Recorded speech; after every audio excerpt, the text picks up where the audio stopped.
داش مسعود پزشکیان رئیس جمهور گفتن که قدیم که کولر و پنکه و اینا نبود تا 35 درجه هم مشکل نداشتیم با هوا. من خودم توی خونه الان تا 30 درجه اصلا کار نمی‌کنم، فقط 30 درجه که میشه کتمو در میارم. اما چرا فرض اینه که ما هممون کت داریم تنمون، یعنی ما با کت نشستیم تا هوا باشه 30 درجه. من دیگه تو 23 درجه شلوارمو در آوردم.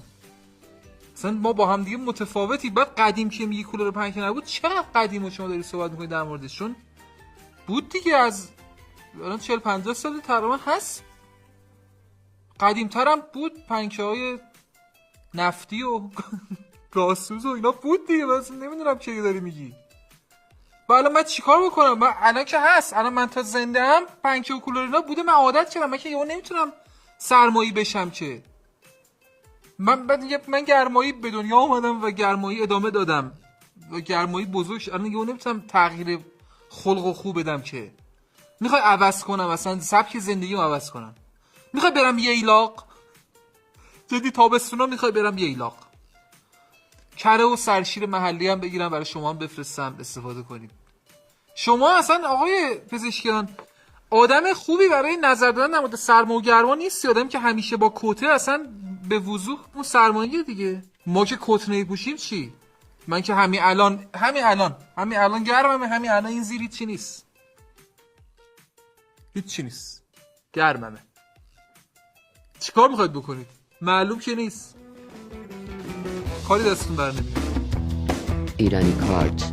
خبر بعد برای مردان ایرانی، دیگه خبری از داداشی و تو آب نمک خوابیدن و فلان و اینا نیست متاسفانه. قبلا این شکلی بود که خانم یه مشکلی پیدا میشد، میگه ماشینم خراب شده، آب گرم کنه، خونم مشکل داره، از آقا میپرسید، آقا بهش توضیح میداد، برو فلکه رو اینجوری ببند، دو تا فندک اون زیر مثلا بزن زیر آب گرم کن، آب گرم درست میشه. ولی الان دیگه طرف شکست عشقی هم که میخوره نمیاد با آقا درد و کنه، میره با چت جی پی تی پلاس درد و دل میکنه. عملا چت جی پی تی پلاس جای مردا رو گرفته و ایرانی کارت کاملا مسئول این قضیه رو، مسئولیت این قضیه رو به عهده گرفته. منم دارم میفروشم اکانت چت جی پی تی پلاس رو به همه داره میده دیگه. متاسفانه آقایون اگه میخواد جا نمونید، برید یه دونه اکانت چت جی پی تی پلاس بگیرید و دوباره موس کنید. خبر خوب برای مفخورها و چتربازها و انگلها. دانشمندا اعلام کردن که هزینه کردن برای دوست صمیمی باعث افزایش طول عمر می شود. کاش تحقیقاتشون رو ادامه میدادن ببینیم همه هزینه کردن ها برای دوست صمیمی باعث افزایش طول عمر میشه یا نه. یعنی اینکه تو مثلا توی یه شرایطی گیر میکنی، رفیقت میگه تو حساب کن، من بعداً باهات حساب میکنم، بعد باید یه ماه بدوی دنبالش که دنگشو بده، اینم آیا باعث افزایش طول عمر میشه؟ اینکه هی زنگ میزنه بگه من خودم پول لازمم، من الان لنگم، اون پولی که من گرفتی رو به من بده، این باعث افزایش طول عمر میشه آیا؟ این که من دارم حساب میکنم، هر روز دارم حساب میکنم آقا با این پولی که من به این مفخور دادم برای خودم میتونستم، برای خودم و خانواده‌ام میتونستم چیا بخرم.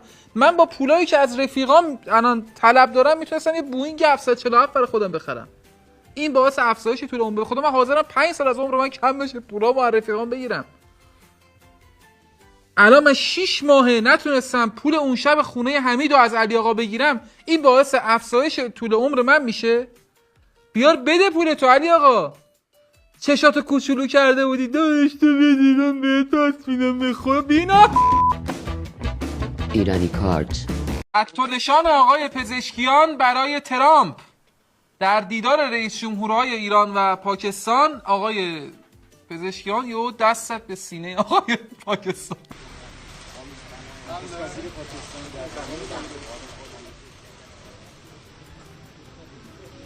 اصلا با هر رئیس جمهوری تو این کارو میکردی اوکی بود، ولی با رئیس جمهوری که بمب اتم دارن باز میشه این کار نکنی؟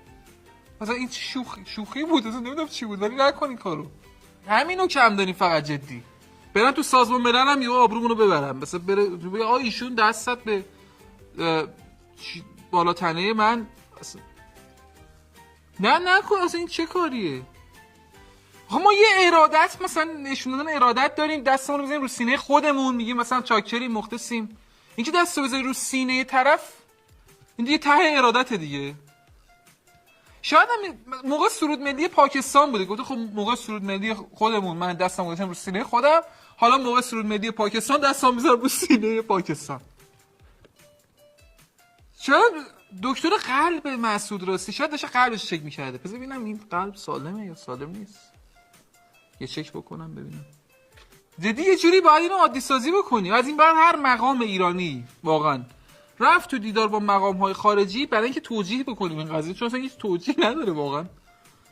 بیایم وانمود کنیم که این بخشی از فرهنگ ماست. هر کی رفت خارج دستشو بذاره رو سینه همتای خارجی خودش.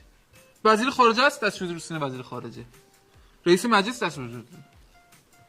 هر کی واقعا یه جوری باید از این پیچ تاریخی رد بشیم، چون اصلا بد شده برامون.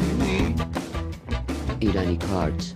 ناراحتی منتقد سینما از سینه‌های جواد عزتی. آقای فهیم منتقد سینما در تلویزیون گفتن که چه خبره این سینه‌های این چرا اینقدر بزرگه، 3 کیلو هر کدوم چربی داره، نقشی که باید لاغر باشه کارگره چرا اینقدر سینه‌هاش بزرگه؟ مگه داریم سینه‌های برای این آدم داریم که هر کدوم 3 کیلو چربی توشه؟ در واقع آقای فهیم میگن که سینه‌های جواد عزتی کدیه، بازاری پسنده، ما دنبال یه چیز با کلاس‌تریم، این برای این مناسب نیست به نظرم. ولی این چیز جالبی نیست که اینقدر بادی شیم کنیم جواد عزتی رو واقعا. حالا تو خود سریال هم اگر از بدن استفاده میکردن اون لحظه ای که جواد عزیز لخ بود خب جالبتر بود دیگه، یعنی مثلا لاغرتر هم نشون میداد. من خودم تحچری جواد عزتی رو دارم جدی نگاه کنم، اون سنی که لخ بود من میومدم بازی میکردم. چربی سینه‌ام 3 کیلو نیست، 1 کیلو 1 کیلو و نیم بیشتر نیست. آقای فهیم هم خوشحال‌تر بودن احتمالاً، قشنگ‌ترم بود به نظر من که سلیقه‌ایه واقعا. میتونی بگی من در مورد بازیگر اسکینی پسندم، آقای عزتی توپرم، من توپر دوست ندارم من واقعا. ولی اگه جواد عزتی بودم دوست نداشتم کسی در مورد سینه‌های من صحبت کنه تو تلویزیون. از کی تا حالا ما اینقدر با بازیگرا راحت شدیم مثلا آقای فهیم که در مورد سینه‌شون می‌خوایم صحبت بکنیم؟ هر کی در مورد سینه خودش صحبت می‌کنه تو تلویزیون. 3 تا سینه ما تو سینما ایران دیدیم، یکی سینه جواد عزتی، یکی سینه سید جواد هاشمی، یه دونم سینه بابای نادر تو جدایی درستیمی. هر 3 تاش هم کدی بودن. ما باید بپذیریم ما باید بپذیریم که اینه وضع ما، اینه الان. چیه این آیتم مثلا؟ چرا ما در مورد سینه صحبت می‌کنیم برنامه ما؟ ایرانی کارت. هنر دست ایرانیان است و بس. فتوشاپ قدرتمند جوان ایرانی برای اسنپ درد سرساز شد. یک جوان خوش ذوق و بی ملاحظه ایرانی چند روز به شما یه فتوشاپی درست کرد که اسنپ به من پیغام داده، گفته شرخر میفرستم دنبالت، عکس شرخرم گذاشته بود اینا و انقدر اینو تمیز در آورده بود که یه عده باور کردن. طبیعیه دیگه، اشکال نداره، به حال ما روحیه‌مون الان خوب نیست، زود باور شدیم، مردم باور کردن متاسفانه. ولی یه سری خبرگزاری هم باور کردن و گذاشتن تو پیج که هر چقدر روحیه‌مون خوب نباشه واقعا این دیگه طبیعی نیست، این نباید خبرگزاری اینقدر ساده باشه. ولی خب این اتفاق افتاد. من ببخشید باهوش منو ببخشید اینو باید توضیح بدم. ببینید اصلا برای اسنپ منطقی نیست که برای قسط چند صد هزار تومانی مثلا بره یه شرخر 5 میلیونی استخدام کنه بیاد بگیره اونو. چنده الان شرخر سر حال 5 تومن حداقل هست دیگه، سالم باشه 5 تومن راحت هست شرخر. پس این کار نمیکنه. گفته بودن آقا تا 15 تیر شما فرصت دارید که قسطتون تمدید شده، یعنی با خیال راحت شما میتونید تا 15 قسطتون رو ندید. از طرف من بهتون میگم ولی 15 انصافا بدید، چون اسنپ این قسط شما رو میده به فروشگاهایی که شما ازش خرید میکنید و اگر تا 15 ندید اون موقع اون فروشگاه واقعا برای اسنپ شرخر میفرستن، شوخی هم ندارن اونا. توصیه نهایی من به دوستانی که فتوشاپ بلدن اینه که در حد همین که هیکل خودتون رو گنده کنید، بازو موضوعا رو بیارید و اینا، برای فایترهای خارجی شاخشون رو یکی مثل سجاد غریبی عزیز که به فتوشاپ بسیار مسلط، ایشون در همون حد بمونه. حالا چه کاریه این هنر خفنتون رو در این راستا خرج میکنید؟ آخه نزنید به خودی. نیمی از جوانان آرزو میکنن که اینترنت هیچ وقت اختراع نمیشد. اینو دانشمندا جدیدن اومدن گفتن 50% جوانها که میشه 100% دخترها، چون پسرا که از اینترنت راضی‌ان، دخترا ناراضی‌ان، داشتن زندگیشونو میکنن قبل اینترنت. الان یه پسر یه نرخری دائم بهشون میگه که ببینمت. کجایی الان؟ لایو لوکیشن بده به من باید بدونم تو الان کجایی. سری ببینمت، قدی بده، 3x4 بده. این چیه فرستادی؟ این تنابه چیه دورش داره میسوزه؟ 30 ثانیه طول میکشه. نه کمه کامل. بس همون 30 ثانیه هم بر تو زیاده پسر. کجا میری؟ بدون من؟ آره بدون تو. دلاکی مگه بابا؟ بدون تو. آره تو صفحه شخصیش خانم بنده خدا مثلا یه استوری میذاره تو صفحه مثلا پرایوت شخصی برای فالوورای خودش، سری 35 نفر آدم میان میگن که مثلا میخوام بدونن که این با کسی هست یا نیست. خوش به حال دوست پسرت. دوست پسر میتونی بگی؟ نه این ایرانه دیگه، نمیتونی بگی. خوش به حال شیرینی خوردت که چیزم مثلا برامون ایجاد نشه. خوش به حال خانواده هاتون با هم هر سن در جریان هستن و مشکلی نیست از نظر بخش و اینات. تو چقدر شبیه کسی هستی که من قبلا باهاش بودم. تو شبیه اکس من. خب چیکار کنیم الان؟ یعنی این مثلا چیز خوبیه چون صرفا شبیه مثلا اکس توه دیگه یه اتوبوس جمعشن بیان جای خالی اونو باید پر کنن. ایرانی کارت. داغ شدن گوشی ها در زمان این 12 روز بارش شهابی که پشت سر گذاشتیم، کاربران فضای مجازی اونا گفتن آقا تو این 12 روز گوشی ما بیشتر از حد معمول داغ میشد. گوشی که هیچی، خود آدم ها هم اینطوری بودن.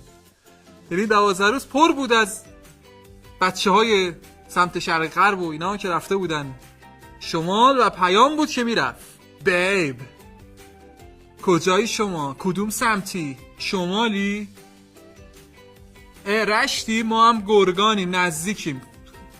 لاشخور کجا نزدیکی؟ 2000 کیلومتر راه همین، فقط تو میدونی که شمال دیگه. بیب بیا اینجا امنه. چرا امنه؟ پدافند شخصی تو داری تو ویلاتون؟ چرا باید امن باشه اونجا؟ استخر ما آبش سبکه، اینا آب سبکا رو کاری ندارن. 20 تا کانفیگ میزد وصل میشه یه جوری.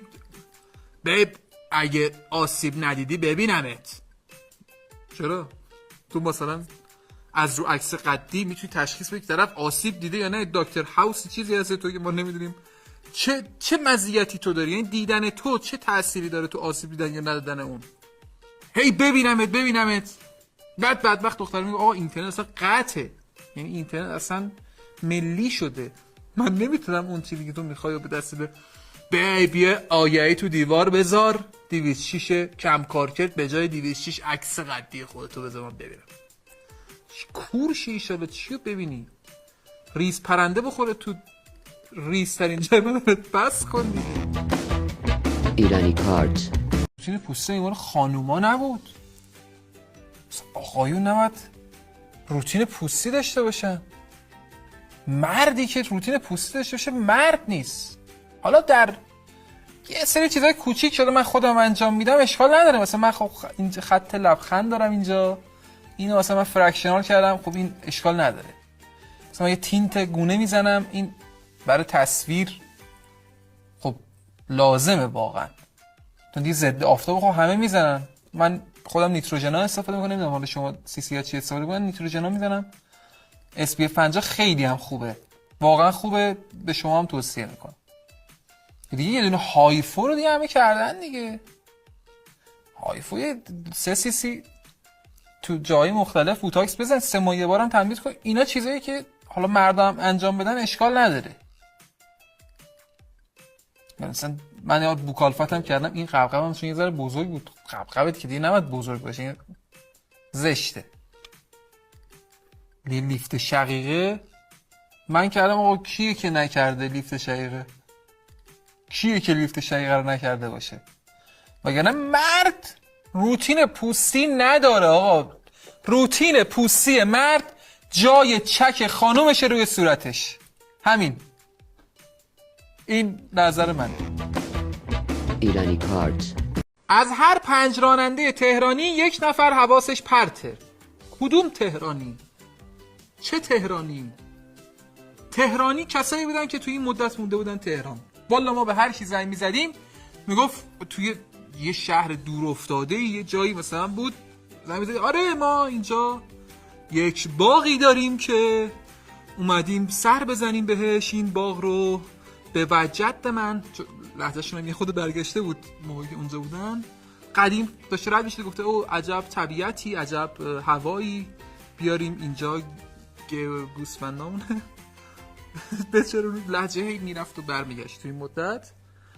آره تهرانی اصیل کسایی بودن که اینجا که کلا 20-25 نفرم نبودن، طرف سراسر سال آره من تهرانی هستم و امروز صبح قهوه‌مو که از لمیز گرفتم به سمت ساحل که داشتم حرکت میکردم، یهو یک نفر شهرستانی به من برخورد کرد، کاش این شهرستانی‌ها بگن شهرشون قهوه من ریخت رو شلوارکم.